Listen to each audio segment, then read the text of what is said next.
तो हिमाचल प्रदेश में राज्यसभा चुनाव की वोटिंग के बाद जो हाई वोल्टेज पॉलिटिकल ड्रामा जिसकी शुरुआत हुई वो थमने का नाम नहीं ले रहा। और अब क्या हुआ है, ताजा खबर ये कि जो 6 कांग्रेस के बागी विधायक हैं उनकी सदस्यता को रद्द कर दिया गया। यानी हिमाचल में सियासी हड़कंप लगातार मचा हुआ। और बड़ी खबर आप देखिए, हिमाचल प्रदेश से इस वक्त की बहुत बड़ी खबर, 6 बागी विधायकों की सदस्यता को रद्द कर दिया गया है। स्पीकर ने 6 विधायकों की सदस्यता को रद्द किया है। कांग्रेस के 6 विधायकों की सदस्यता रद्द हो गई है। दल बदल कानून के तहत अयोग्य करार दिए गए हैं ये 6 विधायक।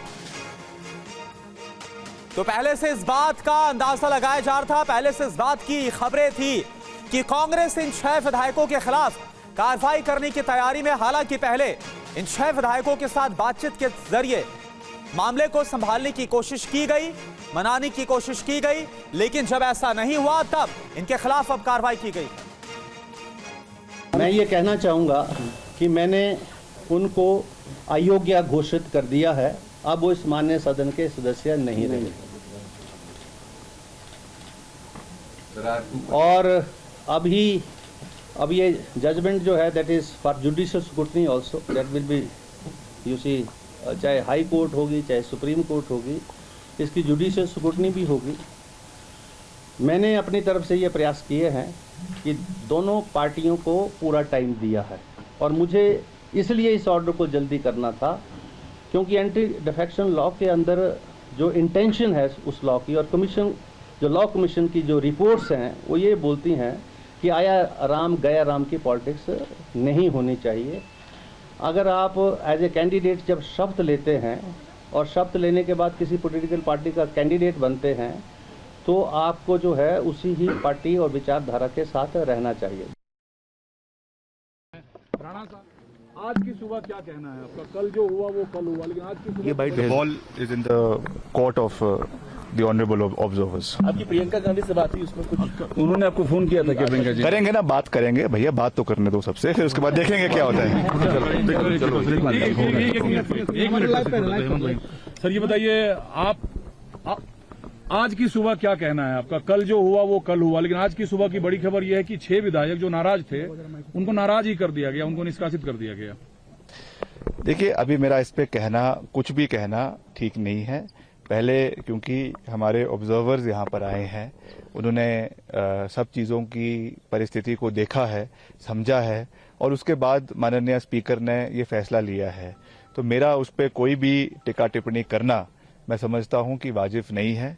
हम, जैसा मैंने अभी कहा कि ऑब्जर्वर्स से हम बात करेंगे and then we'll see what the future course of action will be. Lok Sabha चुनाव सर पे है, ऐसे में अपने ही 6 चुने हुए विधायक को हटा देना, उसमें एक विधायक वो है जिन्होंने धूमल साहब को चुनाव हराया है, तो इससे आपकी पार्टी कमजोर पड़ेगी या मजबूत होगी? देखेंगे क्या होता है। दूसरा यह है कि आज सुबह आपको जाना था सीएम के घर पे, आप नहीं गए, इस्तीफा आपने दिया है, क्या आप भी अपने इस्तीफा पे कायम है? नहीं, मैंने ये कहा था, पिछले कल भी ये कहा था कि मैं उसको प्रेस नहीं करूंगा। और जब हम, क्योंकि डायलॉग चला हुआ है, बात हो रही है, ऑनरेबल स्पीकर, ऑनरेबल जो ऑब्जर्वर्स यहाँ पर आए हैं वो सब चीज़ों को ठीक करने का प्रयास कर रहे हैं। तो अभी तो 6 कांग्रेसी विधायकों की सदस्यता को रद्द करने के बाद विक्रमादित्य सिंह की तरफ से जो बयान है वो सामने आया। और बड़ी बात यह है कि आज जब सुक्खू की तरफ से, यानी कि हिमाचल के सीएम की तरफ से ब्रेकफास्ट पर सभी विधायकों को बुलाया गया था, वहां पर भी विक्रमादित्य सिंह नहीं पहुंचे। और चलिए अब आपको बताते हैं कि 6 कांग्रेस विधायकों के अयोग्य होने के बाद विधानसभा में कांग्रेस और बीजेपी की स्थिति क्या हो जाती है, ये जरा बिग वॉल पर आप समझिए। तो अयोग्य होने के बाद नया समीकरण यहां पर क्या बन रहा है, तो अब देखिए, विधानसभा में अब कुल जो विधायकों की संख्या बच जाती है वो कितनी है, 62। यानी 68 में से जो 6 है उनको माइनस कर दिया गया। बहुमत का आंकड़ा कितना भी यहां पर हो जाता है, 32, जो कि 62 में से 32 निकलता है बहुमत का आंकड़ा। कांग्रेस 40 कुल विधायक थे, लेकिन 6 को अयोग्य करार दिया गया है, उनकी सदस्यता रद्द की गई। दल बदल कानून के तहत तो संख्या हो गई है 34। यानी कांग्रेस के पास अब 32 से 2 ज्यादा है। और बीजेपी के पास क्या है, 25 और 3 जो निर्दलीय विधायक है उनका समर्थन मिला हुआ है, तो 28 का यह आंकड़ा है। तो आप देखिए, ये जो जानकारी है वो आपके लिए समझना और बहुत जरूरी है, क्योंकि यही जो आंकड़ा, यही जो अंक गणित है वो अभी फिल वक्त ये बता रहा है कि सुक्खू सरकार सुरक्षित है। मोहित मल्होत्रा इस वक्त हमारे साथ जुड़े हैं पूरी जानकारी के साथ। तो मोहित, क्या माना जाए कि अब इस फैसले के बाद, स्पीकर के फैसले के बाद सुखविंदर सिंह सुक्खू ने अपनी सरकार पर जो संकट है मौजूदा वो खत्म कर दिया है, या फिर जो नाराजगी है वो संकट को बरकरार रखे हुए है। देखिए, हिमाचल विधानसभा के स्पीकर कुलदीप पठानिया जी इस वक्त मेरे साथ मौजूद हैं। सर, ये जो अयोग्य घोषित किया आपने 6 विधायकों को, इसका ग्राउंड क्या बनाया? मैंने तो क्या ग्राउंड बनाना था, मेरे पास पिटीशन आई, क्योंकि एज ए स्पीकर जो 10th शेड्यूल है जिसमें एंटी डिफेक्शन लॉ जो है, उस एंटी डिफेक्शन लॉ के तहत जो उसके जो प्रोविजंस है उनको अगर वो वायलेट होते हैं तो पिटीशन दायर होती है, और वो पिटीशन दायर हुई। वो पिटीशन दायर करने वाले पार्लियामेंट्री अफेयर मिनिस्टर हैं हर्षवर्धन चौहान, जो कांग्रेस पार्टी से तो विप का वायलेशन हुआ, आपको लगा सर ये? हाँ, मुझे लगा, पूरी तरह से लगा, क्योंकि रिकॉर्ड ये बोलता है कि उन्होंने पार्टी की मीटिंग अटेंड की, दस्तखत हैं उनके, और उसके बाद विधानसभा की जो प्रोसीडिंग हो रही थी अंदर, विधानसभा की जो हाजिरी रजिस्टर है उस पर भी उनके दस्तखत है, लेकिन जब अंदर मैटर वोटिंग के लिए टेकअप हुए तब वो दोनों बार एब्सेंट थे। तो अब आगे उनके पास अधिकार है, वो चाहे तो आप चैलेंज कर लें फैसले को कोर्ट में जाके? वो रहता है, किसी भी कोर्ट का कोई भी फैसला जो है फाइनल नहीं है। अभी सुप्रीम कोर्ट जो है जब तक फुल बेंच से नहीं डिसाइड करे तब तक सुप्रीम कोर्ट का फैसला भी फाइनल नहीं होता। अगर एक जज कुछ बोल दे, दूसरा कुछ और बोल दे, तो मैटर रेफर होता है फुल बेंच के लिए। सर, ये 30 पन्नों का जो फैसला आपने तैयार किया है, इसके अंदर राज्यसभा चुनाव की विप का भी कोई आधार है या उसको आपने अनइथिकल ही बताया? मैंने उसके अंदर जो 2 कॉन्ट्राडिक्शन है उसके ऊपर अपना व्यू पॉइंट दिया है। एक तो पार्टी अपना कैंडिडेट्स जो है वहाँ देती है, और उसके बाद इलेक्शन कमीशंस के जो हमारे रूल्स हैं उसके मुताबिक आप जिसको कैंडिडेट को वोट देना चाहे दे सकते हैं, क्योंकि वहाँ आपने व्यू दिया है, यहाँ वो एंटी डिफेक्शन लॉ लगता नहीं है। यानी आपने व्यू दिया उस पर कि अनइथिकल है वो फैसला? हाँ, मैंने ये व्यू दिया है कि 2 बातें हैं।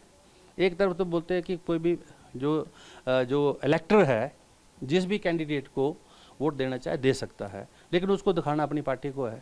जब आप अपनी पार्टी को दिखाना है तो फिर ही again attracts the provision of the anti. अच्छा सर, एक आखिरी सवाल है मेरा, बीजेपी के जो 15 आपने विधायक सस्पेंड किए उसको लेकर भी काफी हंगामा मचा है, उस पर आप क्या क्लैरिटी देना चाहेंगे? अभी मैं कोई क्लैरिटी उस पर देना चाहता हूँ, वो हाउस के अंदर का मेरा निर्णय है। हाउस के अंदर के निर्णय ना कहीं कोई चैलेंज कर सकता है, ना कोई कोर्ट उसकी कॉग्निजेंस ले सकती है, और वो जो मैंने दिया अपने विवेक के मुताबिक दिया।